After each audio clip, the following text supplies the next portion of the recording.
In nomine Patris et Filii et Spiritus Sancti. Amen. Ave Maria, gratia plena Dominus tecum, benedicta tu mulieribus, et benedictus fructus ventris tui, Iesus.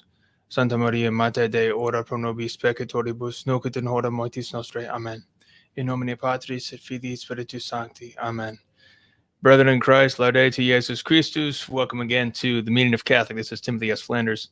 We're continuing our series on the Holy Bible. This is the Introduction to the Holy Bible series. This is going to be a series of short videos, 30 minutes or so, where we're going through some of the basic points in my book, Introduction to the Holy Bible for Traditional Catholics.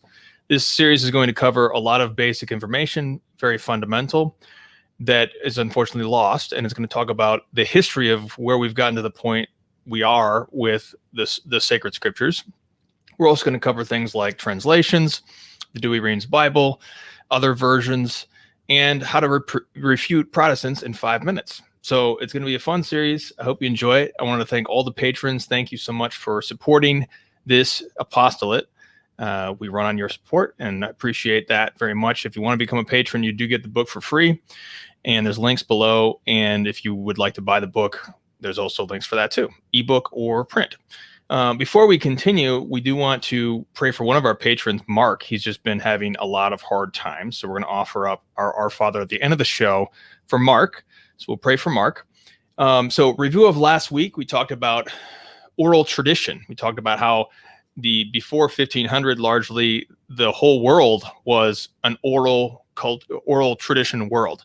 People remembered things a lot better than they do today.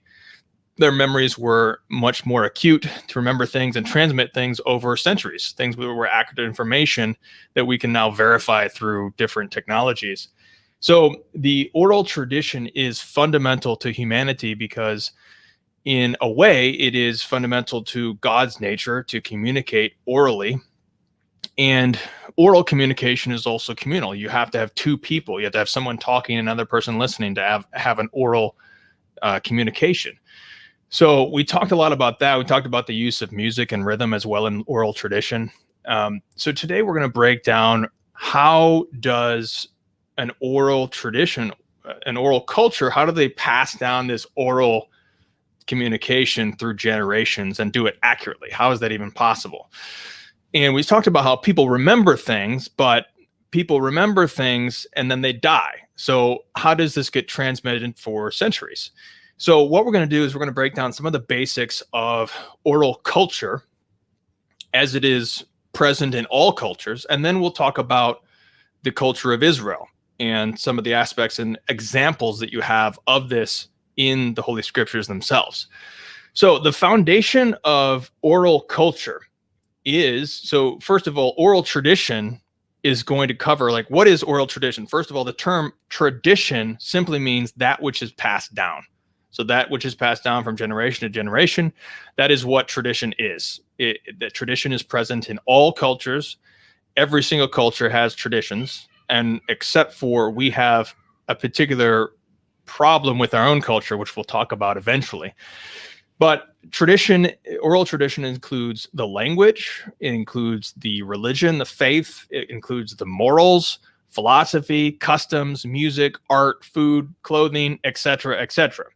So it goes all the way from the way you dress to what you believe in your religion. And all of this is purely oral. None of this may be even written down at all in an oral culture. But the foundation of this oral culture is the cultists. Now, the term culture is typically used today to refer merely to things like music and art. Music and art is a part of culture, but the fundamental aspect of culture is the cultist. The cultist refers to a religious rite. It is the performance of some kind of religious rite which propitiates the divine. And this is in every single culture. Once again, they all have a cultus which propitiates the divine in their religion.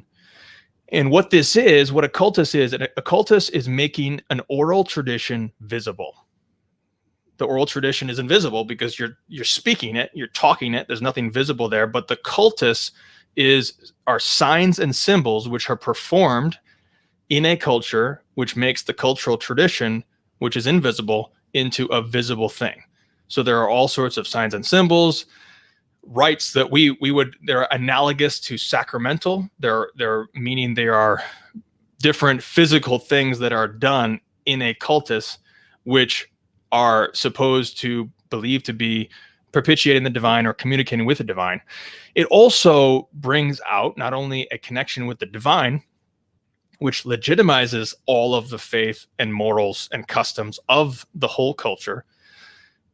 Because it has that connection with the divine, it becomes what Christopher Dawson calls the principle of moral order. The principle of moral order in a society is the cultus. Now, that was from Christopher Dawson, Historic Reality of Christian Culture, page 33. And Christopher Dawson is really the one you want to go to for a lot of these concepts. But he brings out how the cultus, the religious rite performed, is that principle of moral order, where all of the rest of that cultural tradition springs from, because it's making visible that oral tradition. So the oral tradition makes itself visible in the cultus, and this is the religious rite of the community, which is performing a propitiatory sacrifice of some kind or legitimizing the morals of the society. And so there are culti within the one cultus for all sorts of different things. There's the cultus for the ruler. He has some kind of public cultus where he is legitimized as a ruler. There is the cultus for the marriages. They have some kind of religious rite for that. There is religious rites for the harvest, for the grain, all sorts of different things. And there are these culti within the one cultus. And so that is the oral tradition made visible. Now, the next aspect is the crucial aspect, and that is the office of elders. The office of elders refers to those who are old in the culture, old and wise, and their job is to safeguard the cultus and the culture, the oral tradition. So they tell the stories, they give the explanation for the cultus and what it means, and then they teach the next generation. And it starts with the fathers and the mothers in the family, who are the prime office of eldership. But then there's also, in any culture, there's going to be some kind of corporate priesthood. There's going to be some kind of elders who are rulers, and their job is to pass down that oral tradition together with the cultus to the next generation. And this is what provides the transmission from generation to generation, is this process. And so fundamental to that process is the virtue of piety. The virtue of piety is giving to your parents what is due to them. And so this would be the fourth commandment in the 10 commandments when we get into the sacred scriptures. Piety is the hinge upon which culture can transmit anything. Because if you don't have piety, if the children do not have piety toward their elders, they will never receive what the elders are giving down to them. They're passing down to them. So what they are doing is they are giving over the cultus to the next generation, and then they're explaining, using this oral culture, they're using the oral tradition to explain to their sons and daughters what is the meaning of the cultus. And so the old cultus makes it visible. The oral tradition explains what it means, which legitimizes the entire principle of moral order. And all of this hinges on the virtue of piety. So we've got these four different aspects of oral culture. We have the oral tradition that's passed down. We have the cultus, which makes that visible. We have the elders, who are safeguarding that cultus and the oral tradition. And then the piety is that which allows the next generation to receive that tradition and then pass that further down. So this is the whole aspect of these are the fundamentals of what oral culture is. And this is the norm for all societies coming up to the printing press when literacy began to be widespread. So, and we're going to talk in the next show about where the written word actually comes into this. But first, we're going to give a few examples of this phenomenon in the Pentateuch. So first of all, you see this in Genesis, because in Genesis, the word wrote does not appear in the book of Genesis. All we have is an oral tradition, which is passed down when God speaks to man and then man speaks to his fellow man about God, and then one of the central story in the book of Genesis is the righteous line. So you have these genealogies that are being passed down from generation to generation, and then the righteous line versus the wicked line.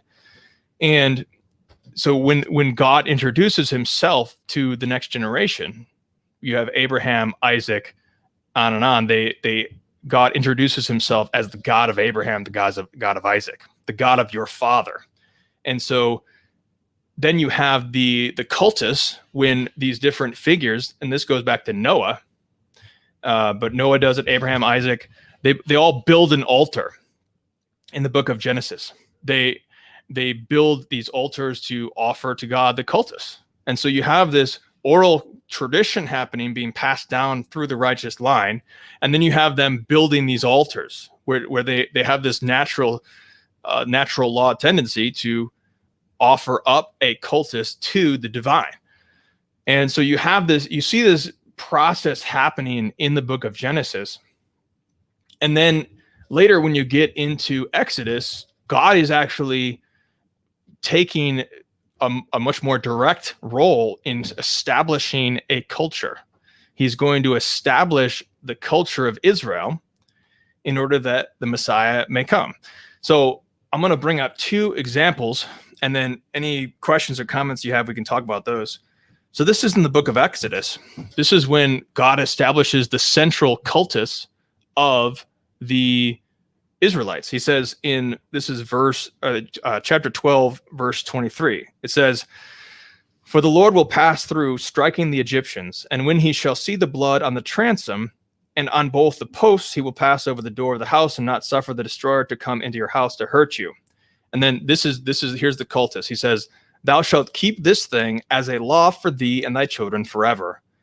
And when you have entered into the land which the Lord will give you as he had promised, you shall observe these ceremonies." So he's talking about the Passover, and which he's explained about what to do on the Passover.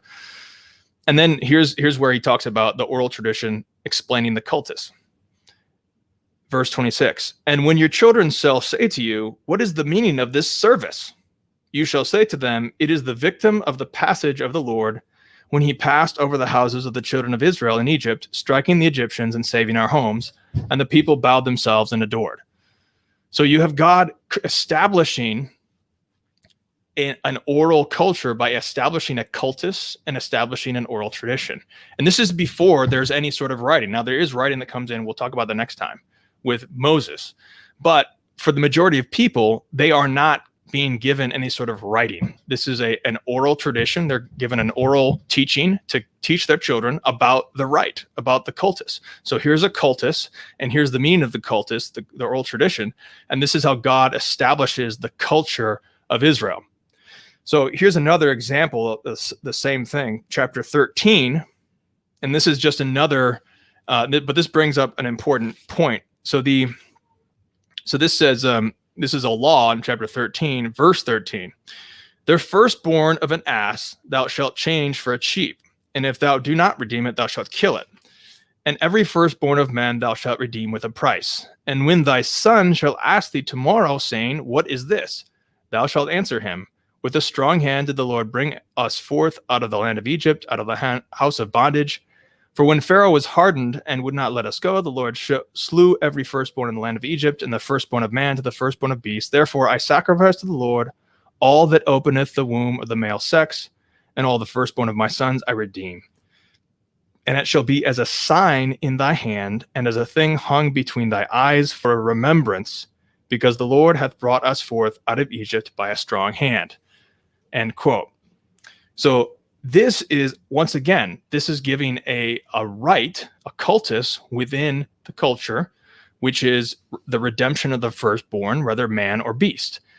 And then again, it makes reference to the oral tradition surrounding the cultus. It says, well, when your son asks you what is this rite about, then you explain what is the meaning of this symbol. And an important term here is given in verse 16 when it says it's for a remembrance. And this is going to become central when we get into the New Testament, the concept of remembrance. This is a constant refrain in the Old Testament. The exhortation from God to remember. You must remember who you are, where you have come from. And the central remembrance is this cultist. The cultist not only takes the oral tradition and makes it visible, it also makes the memory visible. It makes something that happened before, it makes it present right now. And this is the central thing that God creates to create a culture. He creates a cultus, and we're talking about all the different aspects of this. And for going further in, next time we'll talk also about the elders and their role.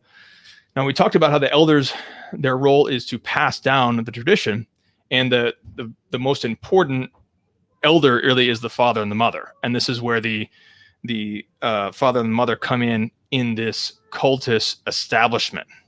But we're going to see even in Exodus with the 10 commandments, the fourth commandment is the commandment to piety, to honor thy father and thy mother. So the main point here in this show is that oral culture precedes written culture. God creates an oral culture before he introduces writing. The writing will actually come in later when Moses writes down the law. But before that even takes place, he creates an oral culture he establishes a cultus, which is given from the divine, and establishes a cultus and an oral tradition surrounding it, so that every father and mother they're not reading anything, they're remembering something that was said to them tied to a cultus. So that is the point of today's show. Oral culture precedes written culture. So any questions or comments you have, we can talk a little bit about those, and then we'll wrap up. One question: how does the phenomenon of oral traditions account for changes when a language evolves across time?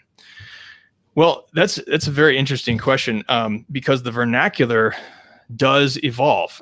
That's something that is an aspect of vernacular. But one aspect that we can draw, one aspect here I think that I would point out here is that in the cultus, in the celebration of the cultus, there is most often some kind of ancient language and ancient music attached to this, chanting an ancient language, which does not change.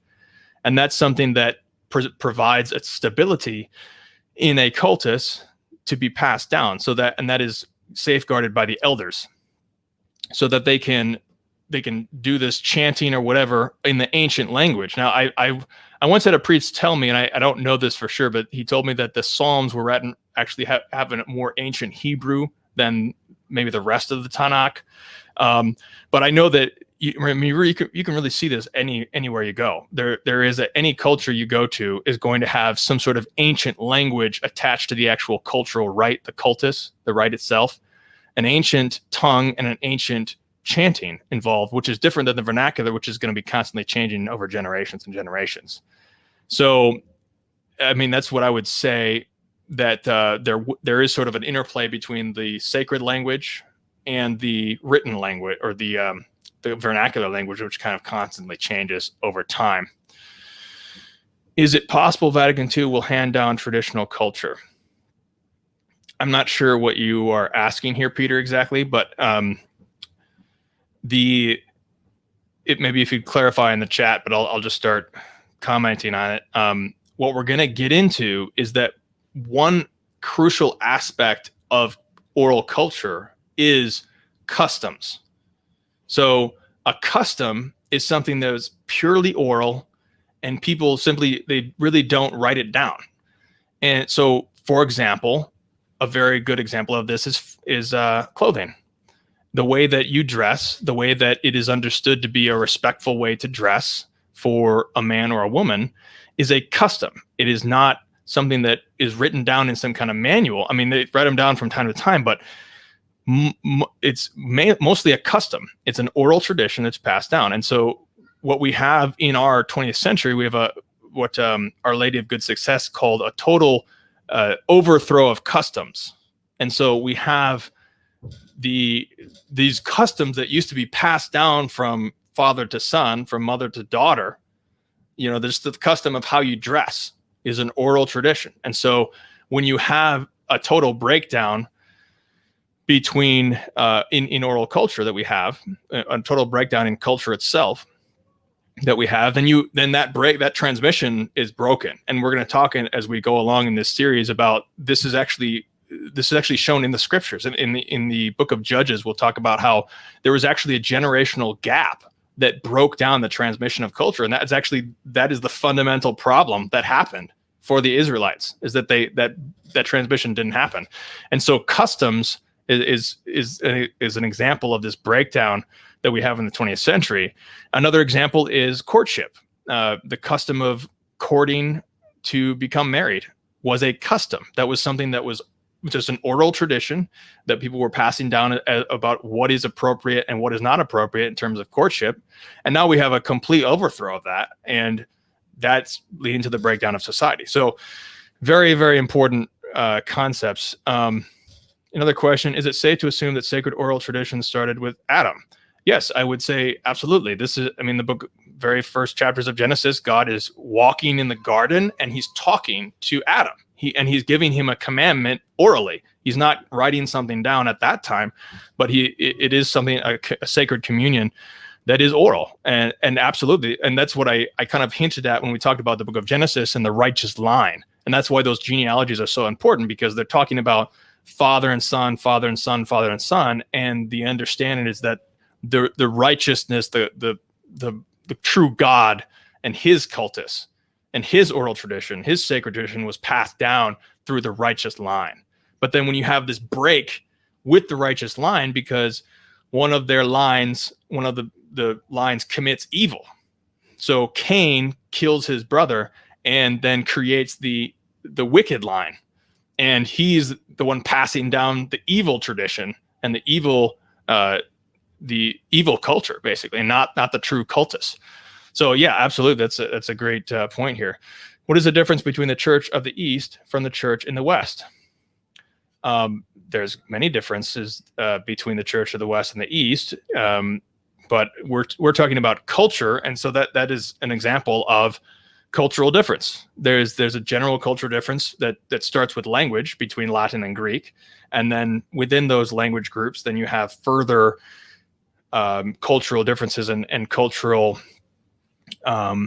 distinctiveness in each different sort of idiosyncratic cultures within the one. So we have the one Latin culture, but then we also have French culture and we have Italian culture, but we also have within those, we have further cultures that really were a lot less homogenous than they are today as well. We have the different kingdoms in Italy, for example, before there really was an Italy. And so we could go on and on about the difference between the East and the West, but we could talk mainly that there's a cultural difference. Can the degeneracy of modern culture be partly attributed modern man losing the oral tradition? Yeah, that's exactly what I'm arguing. This is going to be a fundamental aspect of the book that I'm writing for TAN, which will be released next year, is the breakdown of culture itself. And this whole process that I've described is absolutely universal everywhere, every single culture, whether Christian or not. Every culture has this whole process that I've described. It's only that the culture of Israel and the culture of the church later is the one that is truly sacred and guided by God, so that it cannot err in the absolute sense.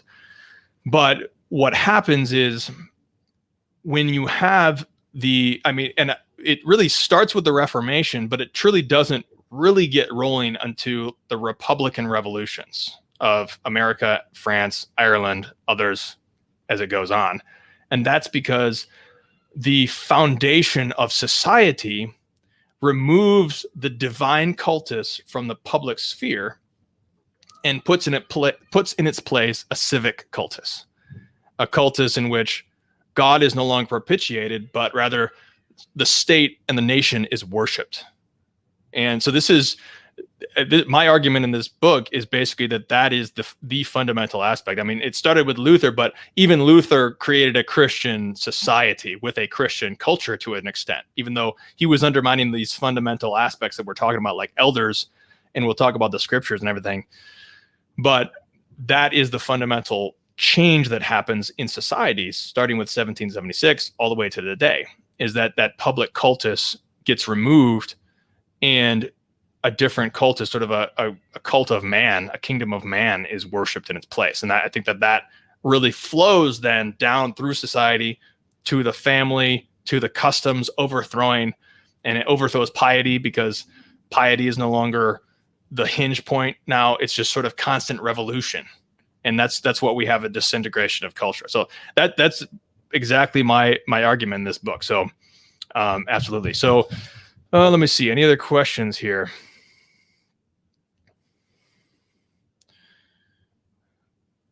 Here's a comment from Tony. I'm a Mexican American and attended a Greek Orthodox church and was not welcome. Family was ignored. My children were treated badly by other children. I'm so glad I came home to Rome. Yeah, this is something that really goes into. Yeah, Tony, I'm glad you came home, brother. We definitely.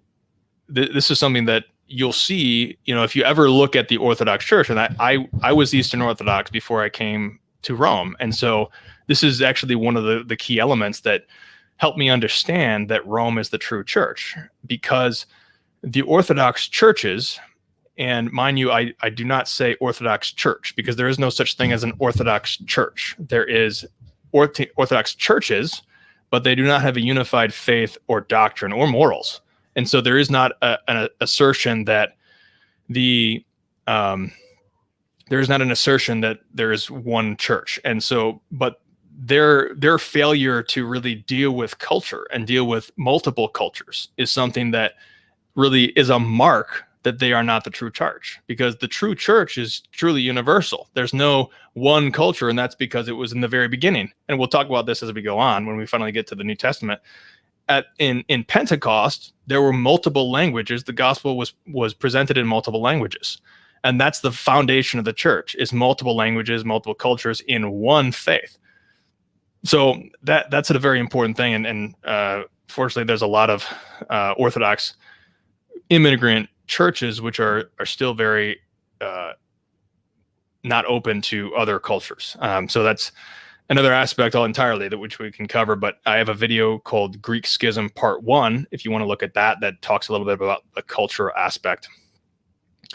Thomas Keller says, is Isaac and Ishmael another example of good versus evil genealogy? Yeah, it's really, it goes throughout Genesis, and it's an excellent, when I first heard of this was actually from Deacon Sabatino, then deacon, he's now a priest, of the Institute of Catholic Culture, and he does a Bible study on Genesis that's all based on St. Ephraim the Syrian and his commentaries, and this is something that he points out. The righteous and evil genealogies, that's the central story in Genesis, and there are different lines of the evil genealogy too. There's basically one righteous line that goes from Adam all the way to Jesus Christ, but then there are multiple offshoots of the evil line. And you see in the evil line is always rebellion against it. It fails to have piety, fails to pass down the cultus. It fails to have the sacred oral tradition from Adam. And it's doing all sorts of murders and incest and all sorts of things, which are all these evil traditions, basically. So another example of that is Noah's daughters. So Noah's daughters get Noah drunk, and then Noah's daughters sleep with their father, and that's where the origin of the Canaanites are.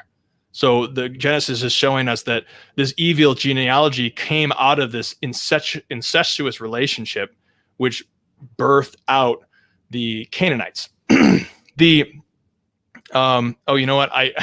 I'm sorry. I'm confusing Lot's daughters with Noah. Noah's sons. There was okay. Let me back up.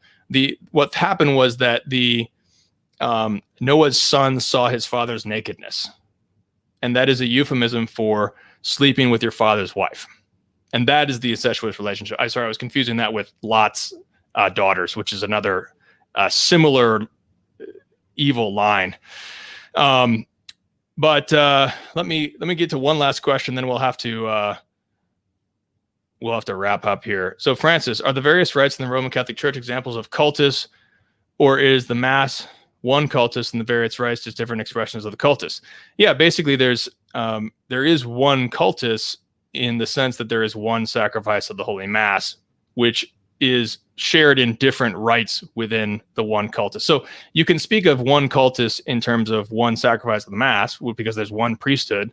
There's also multiple rites within that. So you can talk of other culti, and you can talk of that within the one cultus. And so there's different ways to sort of talk about the one cultus versus the many culti within the different rites. So that is one aspect to talk about it, but it still functions as a cultus within a certain culture. So you have like the Greek Catholic Church, which has the Greek rite, which is a different rite than the Latin rite, but it still functions as the cultus because it is the same cultus. So I hope that makes sense. I thank you for, it was definitely Noah.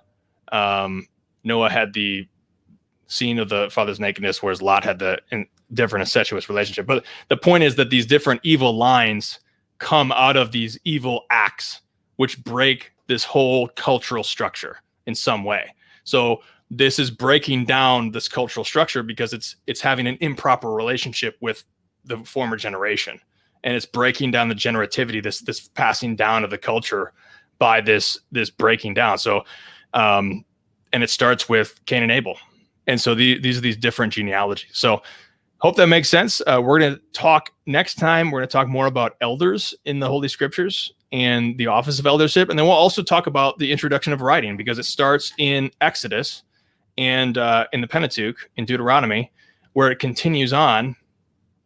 And it starts talking about the writing and what is the role of writing within an oral culture, and what is the role of the elders. And then we'll talk about some of the examples of the cultural breakdown that are in the Old Testament. So that's all we have for today. So thanks so much for watching. Again, if you want to help us out, become a patron, you can get the book for free. And let's pray. Let's offer up a prayer for Mark and all your intentions, and continue to have greater understanding of the Holy Scriptures. In nomine Patris et Filii Spiritus Sancti. Amen. Pater noster, qui es in caeli, sanctificetur nomen tuum, advenit regnum tuum, fiat voluntas tua, sicut in cielo et in terra. Panem nostrum quotidianum da nobis hodie, dimitte nobis debita nostra, sicut et nos dimittimus debitoribus nostris, et ne nos inducas in tentationem, sed libera nos a malo. Amen. In nomine Patris et Filii Spiritus